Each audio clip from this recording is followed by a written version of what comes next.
Assalamualaikum warahmatullahi wabarakatuh dan salam Ramadan kepada semua muslimin dan muslimat. Diharapkan semuanya berada dalam keadaan sihat, sejahtera dan sentiasa beringat serta berwaspada terutama dalam musim COVID-19 ini. Dalam tak sedar, kita sudah hampir seminggu berada dalam bulan Ramadan, bulan yang penuh dengan keberkatan. Pada hari ini, saya akan berkongsi dengan anda semua mengenai dua kegembiraan yang akan dinikmati, yang akan dirasai oleh orang-orang yang berpuasa. Keletihan dan kepayahan yang dirasai seharian berpuasa sehingga sebulan Ramadan dengan ikhlas kerana Allah akan berakhir dengan dua kegembiraan. Sabda Rasulullah sallallahu alaihi wasallam, "Lis-shaimi farhatan, farhatun inda fitrihi wa farhatun inda liqa'i rabbih." Yang bermaksud bagi orang yang berpuasa ada dua kegembiraan.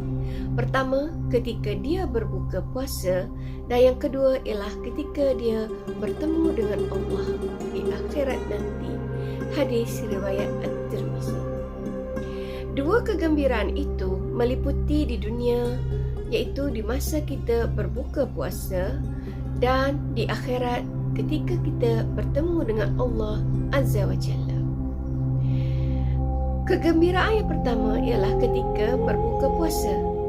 Secara fizikalnya, orang yang berpuasa tentu merasa lapar dan haus, merasa waktu berjalan terlalu lama, tidak sabar ingin segera berbuka dan membasahkan tengkuk meskipun dengan seteguk air. Namun semuanya itu ditahan demi keimanannya kepada Allah. Maka berpuasa terlalu banyak godaan, namun dapat diatasi dengan tahap keimanan yang jitu. Jika dia mampu melakukannya, maka betapa nikmatnya jika seteguk air yang diminum ketika berbuka akan dapat menghilangkan haus sepanjang hari.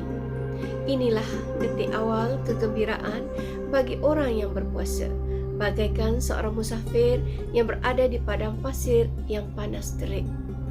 Jika waktu itu dia diberi pilihan untuk memilih antara wang ringgit, harta dengan seteguk air, pasti dia akan memilih seteguk air. Tidak dapat digambarkan dengan kata-kata terlalu seronok dan gembira.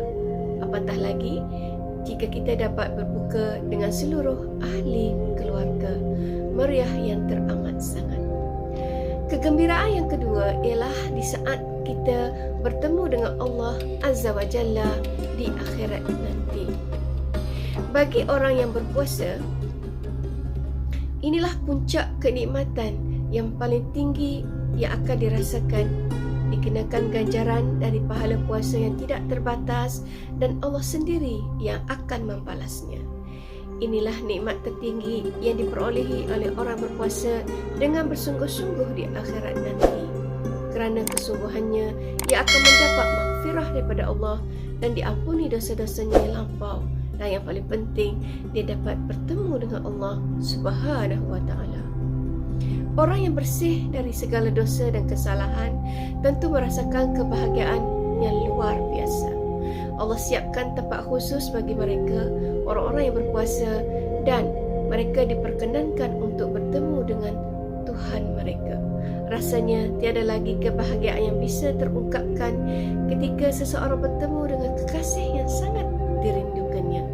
Orang yang betul-betul serius dengan puasanya, mereka tidak lagi menginginkan kebahagiaan yang lain di dunia ini selain kesempatan untuk bertemu dengan Tuhannya. Dan diharapkan kepada kita semua supaya kita juga dapat merasai dua kegembiraan ini, insya-Allah. Sekian dahulu. Wabillahi taufiq wa hidayah. Wassalamualaikum warahmatullahi wabarakatuh.